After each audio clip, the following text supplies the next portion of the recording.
अमावस्या के दिन सुबह में, अमावस्या के दिन। अब जो नहीं जानते, अभी से मेरा चैनल है उसके ऊपर ओके करो, सब्सक्राइब करो और मेरे से जुड़े रहो। बहुत सारी बातें ऐसी बताई मैंने। हम आपके कर्म तो नहीं बदल सकते, अपन तो कोई छोटा सा रास्ता, छोटा सा कोई विधान अगर किया जाए तो हमें पूर्ण विश्वास है कि कोई न कोई अंतर जरूर होता है।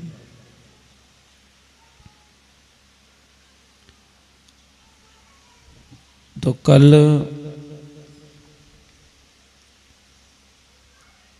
सबसे पहला उपाय है, अगर आप करना चाहो तो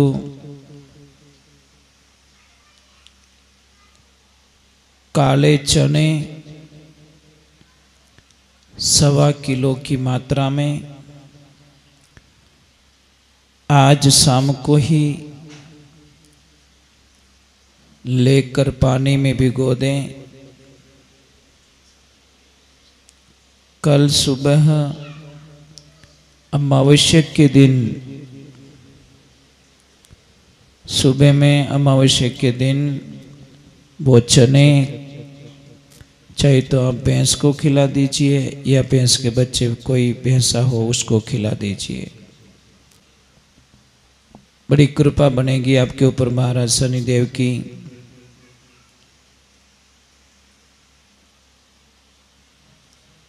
तेल में अपनी परछाया को देखकर तेल भर लीजिए, कोई कटोरी में या फिर कोई थाली में, और उस अपनी परछाया को देखकर उस तेल को आप दान कीजिए। बड़ा शुभ बताया गया है। काली वस्तु, काले कपड़े, काले उड़द, लोहा या तिल या फिर तेल से बनी हुई कोई भी सामग्री दान करें, बड़ा शुभ बताया गया है। और कौओं को अपने हिस्से के भोजन में से उनको प्रसाद ग्रहण कराएं।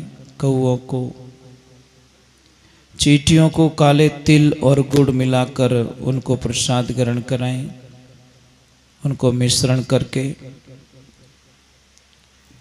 काले कुत्ते को रोटी जरूर खिलाएं, मीठी रोटी खिलानी है काले कुत्ते को, ये ध्यान रखें। भगवान शनिदेव बड़ी कृपा करेंगे। कुंभ, मकर और मीन राशि पे 7.5 चल रही हैं, इसलिए उन सभी को हमारी प्रार्थना रहेगी कि ओम शम शनैश्चराय नमः, इस मंत्र का जप जरूर कीजिए।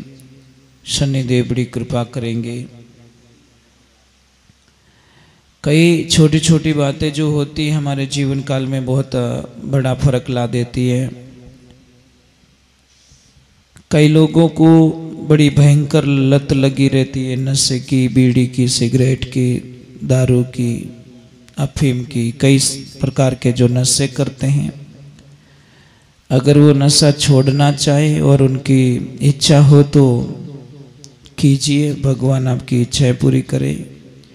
एक लोहे की कटोरी लीजिए, 7 काली मिर्च लीजिए और काली मिर्च को कटोरी में डालकर अपने ऊपर उल्टा वार के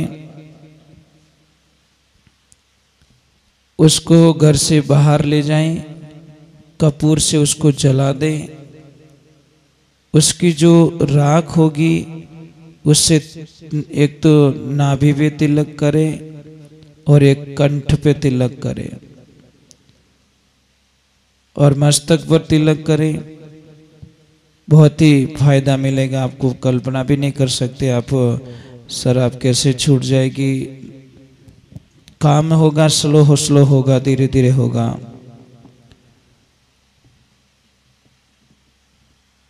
अगर आपका कोई कहना नहीं मान रहा है, आपकी कोई कदर नहीं कर रहा है, तो आप लोगों से मेरी प्रार्थना रहेगी कि ईंट लीजिए ईंट को थोड़ा घिस लीजिए, उसमें थोड़ा पानी के छांटे डाल दीजिए। छांटे डालने के बाद में उसको 7 बार, उसको थोड़ा लिक्विड होगा, लिक्विड को तांबे के चम्मच में डालिए। तांबे के चम्मच में डालने के बाद में 7 बार इस अंगुली से स्पर्श कीजिए और अपने कंठ और नाभि पे तिलक लगाइए। बहुत ही फायदा लाभ मिलेगा आपको।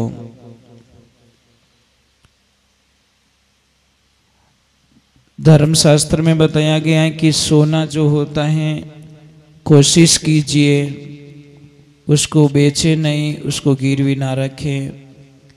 कई लोग बोलते महाराज मजबूरी होती है, तो मजबूरी में रख सकते, ऐसी कोई दिक्कत नहीं है। परंतु अपने शौक पूरे करने के लिए अगर सोना गिरवी रख कर आप अपना शौक पूरा कर रहे हैं, सोना गिरवी रख के आप अपना शौक पूरा कर रहे हैं, तो समझ लीजिए आप कर्जे से कभी बाहर नहीं निकल सकते। अपने शौक के लिए नहीं, अपनी मजबूरी के लिए उसको रख सकते हैं या बेच सकते हैं, तो आपको बहुत बड़ा लाभ होगा।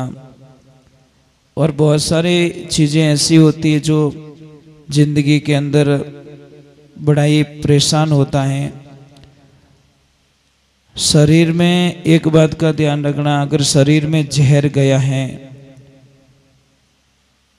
तो आदमी एक ही बार मरता है। शरीर में अगर जहर गया है तो वो एक ही बार मरता है। और कानों में अगर जहर चला गया तो समझ लीजिए पूरे रिश्ते, पूरा परिवार, पूरा हमारा जीवन सबसे कट जाएगा, मर जाएगा। कानों का जहर गाड़ने का मतलब कोई भी आपको किसी के प्रति कोई बात बताए तो बड़े ध्यान से उस बात को सुने और ध्यान से उसका फैसला लेवे। खेत बेचकर नौकरी करना आसान है, परंतु ईमानदारी से नौकरी करके खेत खरीदना बहुत मुश्किल है। इसलिए आप लोगों से प्रार्थना है कि नौकरी करो, अच्छे से पैसे कमाओ, पर अपने पूर्वजों का जो खेत होता है उसको बेचो मत। हमारी तो विनती रहेगी कि मत बेचिए, क्योंकि पैसे तो आते हैं चले जाते हैं, परंतु जो बुजुर्ग लोगों ने हमारे लिए भूखे मर के, परेशानियां देखकर, दुख देखकर हमारे लिए जो छोड़ी हैं, उसको बेचने का विचारधारा न करें। कोशिश करें वो ना बेचे। एक मैं आपको एक बात बता रहा हूँ कि बहुत सारे लोग बीमार होते हैं, बहुत सारी दवाएं खाते हैं, बीमारियां पीछा नहीं छोड़ती है। हम आपको ये कभी नहीं बोलेंगे कि आप दवाएं मत लो, परंतु एक बात करें, कोई भी दवा ले रहे हो एक मंत्र जरूर उसके साथ में बोल दें, अच्युतानंद गोविंद, अच्युतानंद गोविंद नामोच्चारण बेस जात नश्यन्ति सकला रोगा सत्यम सत्यम वक सभ्या अहम। इस मंत्र का जप करें, साथ में अगर किसी को पता न चले, समझ में न आए, तो हमें ज़रूर लिख के भेजें ताकि हम वापस आपको अच्छी तरह से उस रिकॉर्डिंग को अच्छी तरह से भेज पाए। और कई देवियों को जो बीमारी होती हैं शर्म के मारे किसी को बताती नहीं है, उसके लिए सफ़ेद मूसली, खून खराबो, इलायची और वृक्ष लोचन, एक बार मैं रिटर्न बता रहा हूँ, सफ़ेद मूसली, खून खराबो, इलायची और वृक्ष लोचन, इन सभी को सम भाग में लेवें, मतलब बराबर की मात्रा में लेवें। उसका चूर्ण बनाएं और चूर्ण को 7 दिन तक लेवें। देखो आपकी तबीयत में बहुत अच्छा फर्क पड़ेगा। आप कल्पना भी नहीं कर सकते कि इतना फर्क कैसे पड़ गया। परंतु ये सारी चीज़ें अपनी मानसिक स्थिति, मानसिक साइकोलॉजी, इनको पॉजिटिविटी में रखना पड़ेगा। कई लोग हमें कमेंट में भेजते हैं कि महाराज जो वो होता है शुगर का इलाज हमें बताइए। भाई शुगर जड़ से ख़त्म करना तो आपके पास ही दवाएं। आप दिमाग को अच्छी तरह से रखो, पॉजिटिविटी में रखो और हिम्मत रखो। बीमारी ऐसे ही जाती नहीं, बीमारी से लड़ना पड़ता है। बीमारियां ऐसे ही जाने वाली नहीं है। खान पान का ध्यान रखना है। शाम को खाना खाने के बाद में कम से कम 1000 कदम चलना है आप लोगों को। हमारी आदतें इतनी गंदी हो गई कि खाना खाया और तुरंत सो गए, उसके ऊपर कोई भी दवा काम नहीं करती। दूसरे नंबर, हम लोगों को भोजन चबा के खाना है, कम से कम 32 बार चबाना है। हम भोजन करने का हम लोगों के पास में समय नहीं है। इतना जल्दबाजी में हम लोग भोजन करते हैं, खाया खाया खाया, जल्दी जल्दी खाया, भागो भागो भागो। अरे भाई भोजन तो कम से कम थोड़ी शांति से कर लो, दिमाग तो ठंडा रहना चाहिए। हम इतना, कई लोगों को मैंने देखा कि एक रोटी खाते ने वो 1 मिनट भी नहीं लगाते, पूरी रोटी साफ कर लेते। अरे भाई 32 दांत दिए, इसका कोई न कोई मीनिंग है। ये भगवान ने ऐसे ही हमको 32 के काउंट नहीं दिया है। तो भोजन को 32 बार चबाना चाहिए, भोजन के बाद में चलना चाहिए, ठंडा पानी नहीं पीना चाहिए, भोजन समय पे करना चाहिए। ऐसा कोई भोजन ना करे जो शरीर का मान्य ना हो, पचे नहीं भोजन, तो वो भोजन मत कीजिए। परंतु हम ज़बान का स्वाद लेने के लिए पेट की तरफ बिल्कुल देखते नहीं है, यही समस्या होती हमारी। इसलिए आप लोगों से वंदना रहेगी कि मैं तो प्रार्थना करूँगा कि पूरी दुनिया सब सुखी जीवन जिए, सभी की अच्छी ज़िंदगी में अच्छी खुशियाँ आए, यही प्रार्थना है हमारी। और हम लोगों ने कई बातें जो आप लोगों को बता के रखी हैं वो चीज़ें ज़रूर करें। और किसी को भी प्रॉब्लम कभी पीछा नहीं छोड़ती, ध्यान रखना, प्रॉब्लम को सॉल्व करनी पड़ती है। तो आप लोगों से वंदना रहेगी मेरी। और मैंने बताया है कि शुगर के बारे में, तो अगर आपको ज़्यादा बढ़ गई है, जैसे कि 400 हो गई है, 400 हो गई, 300 हो गई, और डॉक्टर साहब दूर हैं, दवा भी आपके पास में शायद नहीं है, आपकी मजबूरी है, तो आप अपनी नज़दीकी कहीं से सब्जी की दुकान से किसी को भी बेच के फास्ट करेले मंगवा दीजिए। करेले मंगवाने के बाद में उसके टुकड़े कर दीजिए। टुकड़े करने के बाद में उस करेले को एक परात में डाल दीजिए जो आटा गूंदने की होती है, उसमें डाल दो या बड़े कोई टब में डाल दो, और उसके ऊपर थोड़ा पानी डाल दीजिए। पानी डालने के बाद में उसको पैरों से गूंदना स्टार्ट कर दीजिए। जिसको शुगर बढ़ गई है, तत्काल अगर थोड़ा लेवल लेना है तो आप शुगर को ला सकते हो, कंट्रोल कर सकते हो। तो आपको उसमें आपको एक काम करना पड़ेगा, गूंदना है गूंदना है गूंदना है। 15-20 मिनट या आधा घंटा बाद में देखना आपके मुंह में कड़वापन महसूस होगा। कड़वापन महसूस होगा तो फिर बाद में आप आधा घंटा बाद में वापस शुगर चेक कीजिए, आपको कोई न कोई अंतर ज़रूर लगेगा। ये हमारा विश्वास है, हमें पूरा विश्वास है कि मतलब कंट्रोल ही मिलेगी आपको शुगर। और एक बात का ध्यान रखें, मैंने बताया भी है, और जो भी देख रहे लाइव देख रहे हैं उनको भी मेरी प्रार्थना रहेगी कि अगर किसी की सगाई में थोड़ी अड़चन आ रही, मैंने पहले भी कई उपाय बताए, और जैसे जैसे कोई नया उपाय होता है तो हम ज़रूर शेयर करते हैं कि अगर आपके परिवार में, आपकी फैमिली में किसी की भी लड़के की सगाई हुई हो और लड़के की सगाई नहीं हो रही है, तो जिस लड़के की सगाई हुई है उसके हाथों से जाकर मेहंदी लगवा दो। लड़की की सगाई नहीं हो रही है तो किसी भी परिचित में अगर किसी की सगाई हो चुकी है तो उससे जाके मेहंदी लगवा दो। हमें पूरा विश्वास है कि आपके पास कोई अच्छे समाचार आएंगे, ऐसे मैसेज आएंगे, और मैं आपसे वंदना करूँगा। संसार के अंदर सबसे बढ़िया जो साधना है वो है अच्छे बोलो, मीठे बोलो, प्रेम से बोलो। एक ही दिन याद रखो, हमको जीना कितना है, कितने दिन जिएंगे, कल का भी भरोसा नहीं है। कल की बात छोड़िए, एक पल का भी भरोसा नहीं है। हम कई बार कहते कि वही रात को सोया था, सोता ही रह गया।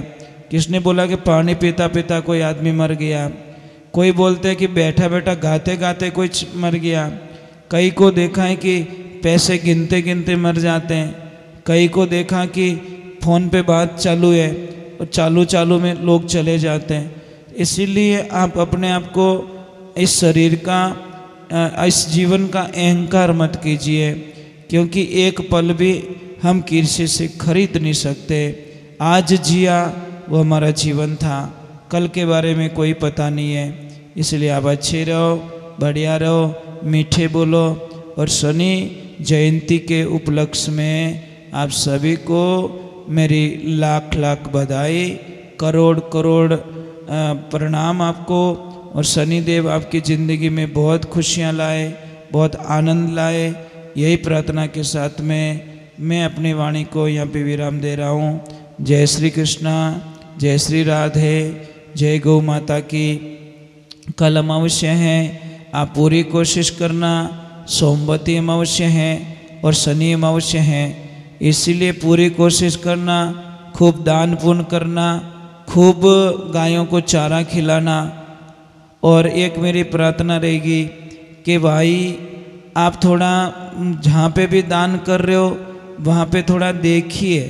अगर व्यवस्थाएं ऑलरेडी हैं तो जहाँ पे नहीं है वहाँ पे करने की कोशिश कीजिए, क्योंकि कहीं कहीं पे तो कहीं पे तो इतनी व्यवस्थाएं हैं कि हम कल्पना भी नहीं कर सकते। और कहीं पे भी तो बिल्कुल ही व्यवस्था नहीं है। चारे के लिए, गायों के लिए तकलीफ़ पड़ रही है, कहीं पानी पीने की जो तकलीफ़ पड़ रही है।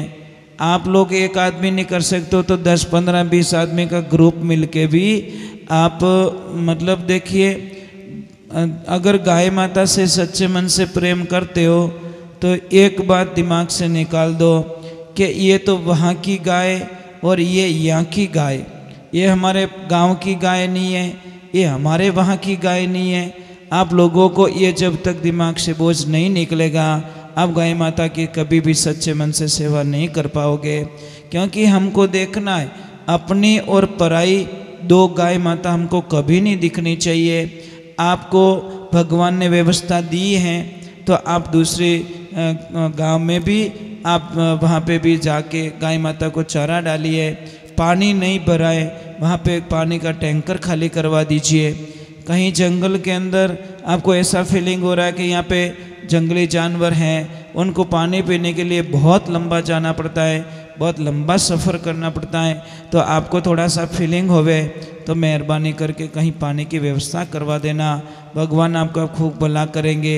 हमने हमारे लिए बहुत सारी बिल्डिंगें बनवा दी हैं, हमारे लिए एसी रूम बनवा दिए, हमारे लिए सोफ़ा सेट बनवा दिए, हमारे लिए अच्छी कारें खरीद लिए। थोड़ा जीव दया भी हमारे दिमाग में होनी चाहिए। और आप लोगों से एक और वंदना है, एक पंथ दो काज कर सकते हैं। हम अभी जो भी पेड़ पौधे लगवाएं, हम जो भी पेड़ पौधे लगवाना चाहें, तो आप लोगों से वंदना है कि वो पेड़ पौधे ऐसे होने चाहिए जो फ्रूट हो, उनके ऊपर फल लगते हो। तो फल लगने पर हजारों पक्षी जो जंगल में रहते हैं उनको भी पेट भर जाएगा और लोगों को छाया भी मिल जाएगी और हमारा पर्यावरण भी शुद्धिकरण में जाएगा।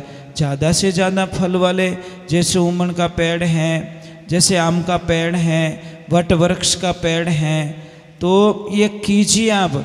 फल फ्रूट वाले पेड़ों पर हजारों पक्षियों को एक खाना प्रसाद बन जाता है और उनको प्रसाद मिलता है।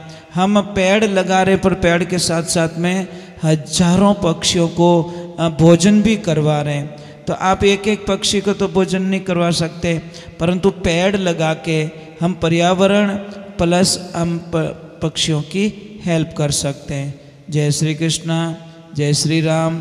भगवान आपका खूब भला करे। कल अमावस्या है, आप जो भी दान पुण्य करना चाहो खूब दान पुण्य करना।